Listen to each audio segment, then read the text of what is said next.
Hi viewers, நீங்க இப்ப பாத்துட்டு இருக்கிறது திருவண்ணாமலை சென்ட்ரல் பஸ் ஸ்டேஷன். திருவண்ணாமலையில ஓல்டு பஸ் ஸ்டாண்டும் உண்டு. லோக்கல் டெஸ்டினேஷன் போகக்கூடிய பஸ்ஸஸ் எல்லாமே அங்க போனா கிடைக்கும். இந்த சென்ட்ரல் பஸ் ஸ்டேஷன் பாத்தீங்கன்னா திருவண்ணாமலை அருணாச்சலேஸ்வரர் கோயில்ல இருந்து 2 கிலோமீட்டர் டிஸ்டன்ஸ்லயும், திருவண்ணாமலை ரயில்வே ஸ்டேஷன்ல இருந்து 1/2 கிலோமீட்டர் டிஸ்டன்ஸ்லயும் தான் அமைஞ்சிருக்கு. இப்போதைக்கு திருவண்ணாமலையில நியூ பஸ் ஸ்டாண்ட் கன்ஸ்ட்ரக்ட் பண்ணிட்டு இருக்காங்க. எப்போ பினிஷ் பண்ணுவாங்க அப்படின்னு நம்மளுக்கு தெரியல. நீங்க இப்ப பாத்துட்டு இருக்க இந்த சென்ட்ரல் பஸ் ஸ்டேஷன் 40 வருடங்களுக்கு முன்னாடி உருவாக்கப்பட்ட பஸ் ஸ்டேஷன் தான். கிட்டத்தட்ட 4 பிளாட்ஃபார்ம் அமைச்சிருக்காங்க.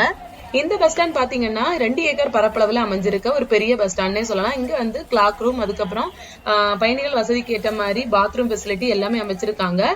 நிறைய பிரைவேட் பஸ்ஸஸ் பஸ் ஸ்டாண்டுக்குள்ளேயே நம்ம பார்க்கலாம். இந்த பஸ் ஸ்டாண்ட்ல 4 பிளாட்ஃபார்ம் இருக்குன்னு பாத்திருப்போம். அதுல பிளாட்ஃபார்ம் 3ல அதர் ஸ்டேட்டுக்கு போகக்கூடிய பஸ்ஸஸ் எல்லாம் ரன் ஆகுது. குறிப்பா KSRTC, APSRTC எல்லாமே அங்க கிடைக்கும். கர்நாடகால பெங்களூர் மட்டும் இல்லாம KGF, அதுக்கப்புறம் சிக்மங்களூர், தலகுப்பா போகக்கூடிய அந்த லாங் டிஸ்டன்ஸ் பஸ்ஸஸ் கிடைக்கும். ஹைதராபாத், திருப்பதி, அதுக்கப்புறம் ஆந்திராலயுமே லாங் டிஸ்டன்ஸ் போகக்கூடிய பஸ்ஸஸ் எல்லாமே பிளாட்ஃபார்ம் 3க்கு போனா கிடைக்கும். சென்னை, அதுக்கப்புறம் செஞ்சி, புதுச்சேரிக்கு போகக்கூடிய பஸ்ஸஸ் எல்லாமே பிளாட்ஃபார்ம் 1A கிடைக்கும். பிளாட்ஃபார்ம் 2ல திருவண்ணாமலைக்கு பக்கத்துல இருக்கக்கூடிய மெயின் சிட்டிஸ்க்கு போகக்கூடிய பஸ்ஸஸ் எல்லாமே கிடைக்கும்.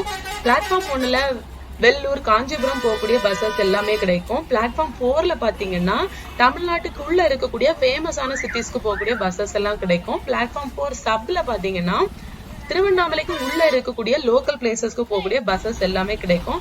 நிறைய பிரைவேட் பஸ்ஸஸ் தான் ரன் ஆகுற மாதிரி எனக்கு தெரியுது. நாங்க போன நேரத்துல நிறைய பிரைவேட் பஸ்ஸஸ்ல தான் மக்களும் நிறைய பேர் இருந்தாங்க. ஏன்னா நம்ம கேட்ட இடத்துல ஸ்டாப்ல நிப்பாட்டுவாங்க. அதனாலேயே அந்த பாயிண்ட் அப்படின்னு அவங்களுக்கு கிடையாது, கேட்ட இடத்துல நிப்பாட்டுவாங்க. அதனால நிறைய மக்கள் ப்ரிஃபர் பண்றது பிரைவேட் பஸ்ஸஸ் எல்லாம் ப்ரிஃபர் பண்ணி அதுலதான் பயணிச்சுட்டு இருக்காங்க.